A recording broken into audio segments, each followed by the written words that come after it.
পড়ার বিষয় পক্ষ থেকে বলছি, তোমরা দীর্ঘদিন অনেক শিক্ষার্থী বলছে sir pol science, history, philosophy বা এডুকেশনের কিছু অবজেক্টিভ দিন যার থেকে আমরা পড়তে পারি। কিন্তু বুঝতেই পারছো নতুন সিলেবাস, আমরা কোনো তাড়াহুড়ো না করে বই বেরাবার পরে তা একটু পর্যালোচনা করে বা মধ্যশিক্ষা উচ্চ মাধ্যমিক শিক্ষা সংসদ কী বলছে তার পরিপ্রেক্ষিতে কিন্তু আমরা নোট তৈরি করেছি, আমরা শুরু করে দিয়েছি। আজকে তোমরা প্রথম সেমিস্টারে ক্লাস 11-এ প্রথম সেমিস্টারে পল সায়েন্সের আমরা পার্ট 1 সাজেশনটা দেব।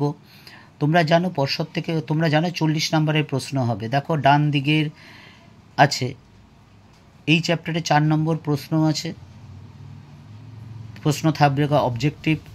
তা তোমরা জানো পর্ষদ প্রথমে বলেছিল যে এমসিকিউ থাকবে, কিন্তু এখন কিন্তু পর্ষদ বলেছে এমসিকিউ ছাড়া অন্যান্য অবজেক্টিভও থাকবে। তা যাই হোক, এইগুলো যদি পড়ো তোমরা কিন্তু অবশ্যই পাবে। তোমরা জানো 40 নম্বরের পরীক্ষার মধ্যে 60% পর্ষদ যে বলেছে, উচ্চ মাধ্যমিক শিক্ষা সংসদ যে বলেছে যে 40 নম্বরে যে পরীক্ষা হবে তার মধ্যে 60% তোমাদের তুলনামূলকভাবে সোজা প্রশ্ন হবে, অর্থাৎ 24 নম্বর। দেখতেই পাচ্ছ ডান দিকে আছে। 40 নম্বরের মধ্যে 30% মোটামুটি হবে, অর্থাৎ 12 নম্বর। আর 40 নম্বরের মধ্যে 10% একটু কঠিন হবে, অর্থাৎ 4 নম্বর, অর্থাৎ এই টোটাল 40 নম্বর। আমরা দেখো প্রশ্নগুলো দিয়েছি। আজকে আমরা প্রথম পার্টটা দেব, ফার্স্ট সেমিস্টারের প্রথম চ্যাপ্টারের। আমরা বলবো না তুমি এই 40টা 50টা করে যাও, সব কমন পেয়ে যাবে, সম্ভব নয়। কারণ এই বছর যেহেতু নতুনভাবে চালু হয়েছে, শুধু যেহেতু অবজেক্টিভ থাকবে, অনেক খুঁটিয়ে হতে পারে। তবে আমরা যতটা সম্ভব বই থেকে 2-3টে বই থেকে আমরা কিন্তু বেছে দেখেছি। তা যাই হোক, তোমরা যে রাইট দেওয়া আছে পেন্সিলে, সেই রাইট দেওয়াগুলো ভালো করে পড়বে, আর বাকিগুলো মোটামুটিভাবে পড়বে। অনেক সময় দেখা গেছে একটা কোশ্চেন হয়তো দুবার হয়ে গেছে, বুঝতেই পারছো প্রথম দিকে লেখা হয়েছে হয়তো আর মাথায় নেই, পরবর্তী দিকে লেখা হয়ে গেছে, সেগুলো তোমরা অ্যাভয়েড করতেই পারো। যাই হোক, আমরা শুরু করছি, তোমরা দেখে নাও। তোমরা দেখতেই পাচ্ছ, তোমরা আলাদা একটা পল সায়েন্সের খাতা করে, যেগুলো পেন্সিল দিয়ে রাইট আছে ভালো করে পড়বে। তোমরা দেখতেই পাচ্ছ, তোমরা একটা আলাদা পল সায়েন্সের খাতা করবে। এটা প্রথম চ্যাপ্টার, রাষ্ট্রবিজ্ঞানের প্রকৃতি ও পরিধি, 4 নাম্বার থাকবে। দেখতেই পাচ্ছ, যেগুলো পেন্সিল দিয়ে সবগুলোই লিখে নেবে। পেন্সিলগুলো হচ্ছে খুবই ইম্পর্টেন্ট। দেখো শ্রেণী সংগ্রামের সাথে যুক্ত হচ্ছেন কার্ল মার্কস।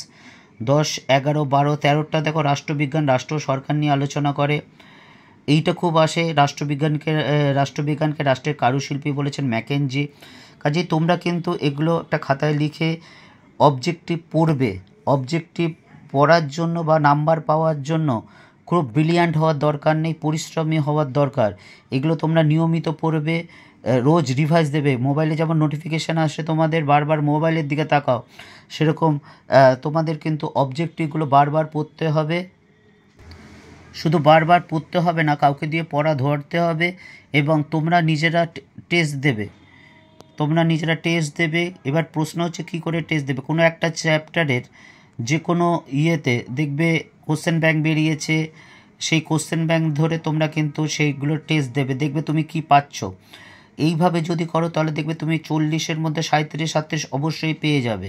হ্যাঁ, আবার যেটা আমি বারবার বলি, নিজের অভিজ্ঞতাও দেখেছি, যে বিল গেটস বলেছিলেন যে তিনি অনেক ইন্টেলেকচুয়ালদের তিনি ব্যর্থ হতে দেখেছেন, অর্থাৎ যাদের অনেক বুদ্ধি আছে, কিন্তু কোনো পরিশ্রমীকে কিন্তু তিনি ব্যর্থ হতে দেখেননি। বা 3 ইডিয়টসের একটা খুব প্রচলিত কথা আছে, তোমরা যদি 3 ইডিয়টস বইটা অবশ্যই দেখেছো হয়তো, আর যদি না দেখো অবশ্যই দেখো, খুব ভালো লাগবে। নিশ্চয়ই বলতে পারি দেখো, যদি ভালো না লাগে আমাকে বলো। 3 ইডিয়টস বইতে এক জায়গায় আমির খান বলছেন, কাবিল বানো কামিয়াবি ঝাঁক মারকে পিছে দৌড়োগি, অর্থাৎ উপযুক্ত হও, সাফল্য তোমার দোরগোড়ায় দাঁড়িয়ে আছে। কাজেই উপযুক্ত হও, উপযুক্ত মানে পরিশ্রম, একটু পড়াশোনা করো। এই 11-12টা যদি ভালো করে পড়াশোনা করতে পারো এবং ভালো নাম্বার পাও, কলেজে গিয়ে ভালো সাবজেক্ট পাও, তাহলে কিন্তু সহজেই তোমাদের জীবনটা একটা সুন্দর থেকে সুন্দরতর থেকে সুন্দরতম হয়ে উঠতে পারবে। আর এটা বলতে পারি মাধ্যমিকের থেকে কিন্তু উচ্চ মাধ্যমিক সোজা, কারণ তোমরা জানো যে তোমাদের পছন্দের মতো সাবজেক্ট নিয়েছো। এটা অভিজ্ঞতা থেকে বলছি, কিন্তু আবার বলছি বাবা, অভিজ্ঞতা থেকে বলছি যে মাধ্যমিকে অনেক ছাত্র 250 পেয়েছে, কিন্তু উচ্চ মাধ্যমিকে গিয়ে 430, 40, 50 এরকম বিভিন্ন নাম্বার পেয়েছে। 30, 40, 50, 26 আছে, 32 আছে, 56 আছে, এরকম বিভিন্ন নাম্বারে কিন্তু অভিজ্ঞতা থেকে বলছি। কাজেই তোমরা যদি এখন থেকে কথা শোনো তাহলে কিন্তু অবশ্যই যে তোমাদের ডেটও পেয়ে গেছো, সেপ্টেম্বর মাসে পরীক্ষা হবে। এখন থেকে ভালো করে পড়াশোনা করো। আমরা কালকেই হয়তো ইতিহাসটা দিয়ে দেব, তারপরের দিন এডুকেশনটা দেব, একদিন করে দিয়ে যাব। তোমরা আমাদের সাথে থাকো। যদি এইগুলো হিস্ট্রি, পল সায়েন্স, ফিলোসফি বা এডুকেশন পেতে চাও বা নোটের সাথে সাথে যাতে পাও এবং নোটিফিকেশানটা যাতে তোমরা দেখতে পারো, তাহলেই তোমরা সাথে সাথে পাবে। তোমাদের প্রথম সেমিস্টার, প্রথম বছর, প্রথম সেমিস্টারের অগ্রিম শুভেচ্ছা রইল। অবশ্যই পরীক্ষা তোমাদের কিন্তু ভালো হবে, খুব ভালো হবে, এই আমার বিশ্বাস। তোমাদের ওপর আমার বিশ্বাস আছে, তোমাদেরও অবশ্যই বিশ্বাস আছে।